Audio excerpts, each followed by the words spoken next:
एक दो दिन पहले मेरे हस्बैंड अपने सासू माँ यानी मेरी माँ को बहुत ही ज़्यादा याद कर रहे थे। उनको याद करना मतलब उनके हाथों के बने हुए पुए को, माल पुए, बहुत ही कमाल के पुए बनाती थी मेरी मम्मी, एकदम गुब्बारे की तरह फूले फूले। और इसे दो तरीके से हम खाएंगे। पुए कहते हैं ये बासी नहीं होता। इन पुओं को आप 3 से 4 दिन तक खाएं, गर्मा गर्म खाएं, या फिर एक दूसरे तरीके से जो मैं आपके साथ शेयर करूंगी, दूध वाले मालपुए, बिल्कुल अलग तरीके से दूध को बनाए हुए। और शाम में आते ही जब मैंने उन्हें दिया, देख कर ही उनके चेहरे पर खुशी मुझे दिख रही है।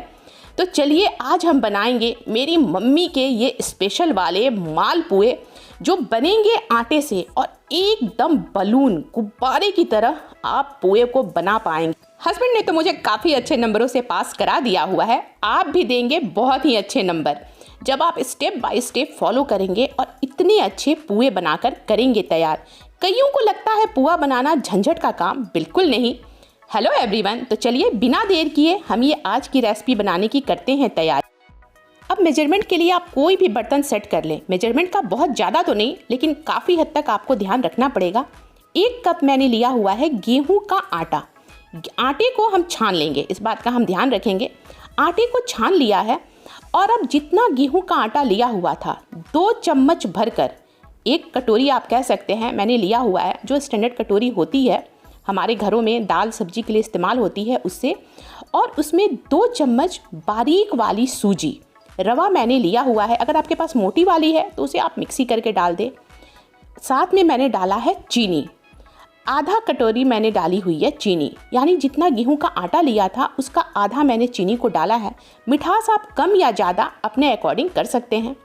दूध है फुल क्रीम, 1 लीटर दूध है। इसे मैं अच्छे से पकने के लिए बैठा दूंगी गैस पर, क्योंकि इसे हमें रबड़ी तो नहीं बनानी, लेकिन काफ़ी हद तक हमें इसे गाढ़ा कर देना है। अब गर्म दूध, 1 कप मैंने लिया है दूध, और दूध को जरा जरा सा हम डालते जाएंगे और इसका एक अच्छा सा घोल बनाते जाएंगे।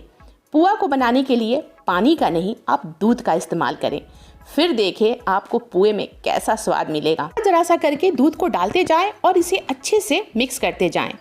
पुए में बस आपको एक चीज़ का ध्यान रखना है, इसका जो घोल है उसे आपको अच्छे से फेंटना है। अब मैं सिर्फ 1 चम्मच मैदे का यहाँ पर इस्तेमाल कर रही हूँ। मैदे को डालना पूरी तरह से ऑप्शनल है, लेकिन अगर सिर्फ आप 1 चम्मच भी डाल देंगे, पुए हमारे काफ़ी अच्छे बनेंगे, दिखने में भी और साथ में थोड़े से सॉफ्ट। 1 चम्मच मैदे को डाला और अब हम इसे 5 से 6 मिनट तक लगातार अच्छे से फेंटेंगे। फेंटते समय आपको ध्यान देना है, इसे कुछ देर तक अच्छे से फेंटें। मैं 5 मिनट कह रही हूँ, आप 10 मिनट फेंट देंगे अगर, तो आपको इसका भी और फ़ायदा मिलेगा। तो फेंटने में जरा भी कंजूसी ना करें, इसको अच्छे से फेंटें।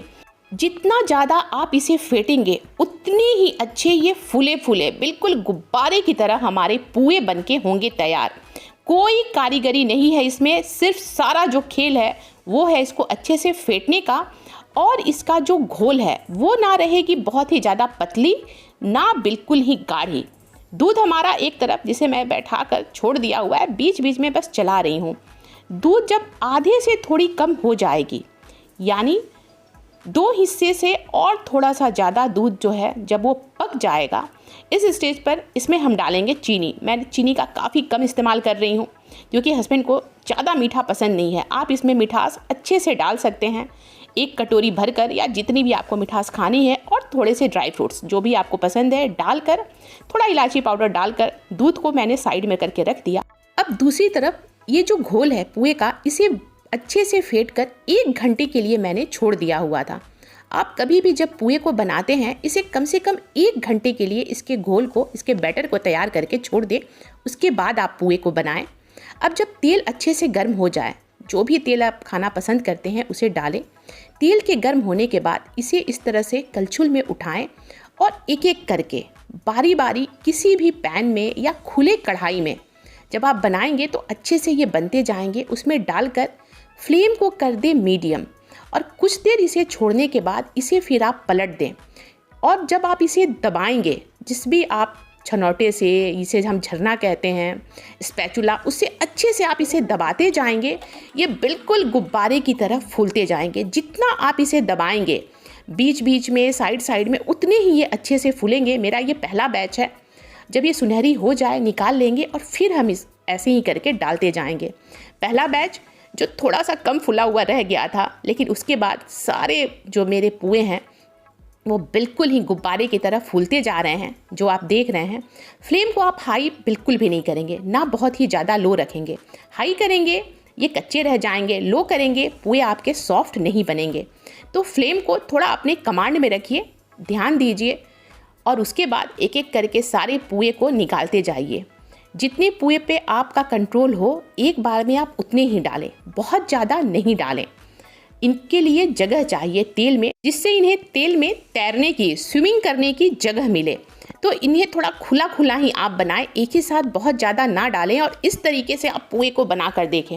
आप अगर चाहें तो पुए के घोल में आप नारियल छोटे छोटे टुकड़ों में काट करके या किशमिश का इस्तेमाल कर सकते हैं। मैंने ये सब कुछ भी नहीं डाला हुआ है, क्योंकि दूध को मैंने पकाया हुआ है और दूध में मैंने थोड़े बहुत ड्राई फ्रूट्स को डाला हुआ है। मेरे बच्चों को ये पुए ऐसे ही पसंद आते हैं। पुए मेरे निकल रहे हैं और वो खाने के लिए तैयार हैं, एक दो ले भी जा चुके हैं। अब आप अगर चाहें एक्स्ट्रा तेल के लिए दूसरे स्पैचुला का इस्तेमाल करके इसे हल्का सा दबाते जाएं और पुए को निकालते जाएं। ये पुए आप गर्मा गर्म खाएं या बना कर रख दें। 2 दिन तक आप इन पुए को खाएं। पुए बासी कहते हैं नहीं होता। जी हाँ, बिल्कुल ये कहते हैं यूपी बिहार में पुआ बासी नहीं होता। तो पुआ बनाना थोड़ा सा पेशेंस का काम होता है, जल्दबाजी नहीं, इत्मीनान से, प्यार से, धीरे धीरे। मैं आपको बीच से तोड़कर दिखा रही हूँ, बिल्कुल ये एक बराबर पके हुए हैं। पुओं को आप चाहें तो ऐसे ही खाएं या सब्जियों के साथ खाएं। और जो दूध मैंने बनाया था उनमें मैं पुओं को डिप करके, दूध थोड़े हल्के गर्म होने चाहिए जब हम पुओं को डालें, और इसे आप 2 से 3 घंटे के लिए छोड़ दें, फ्रिज में रखें। और जब ये ठंडी हो जाए आप इसे सर्व करें। दूध हमारी गाढ़ी हुई रहेगी। आप जब फ्रिज से निकालेंगे देखेंगे दूध हमारी गाढ़ी हुई रहेगी। उसका स्वाद भी बेमिसाल, इसका स्वाद भी बेमिसाल। ज़रूर ही बनाएं और वीडियो अच्छी लगे तो लाइक किए बिना बिल्कुल भी ना जाएं।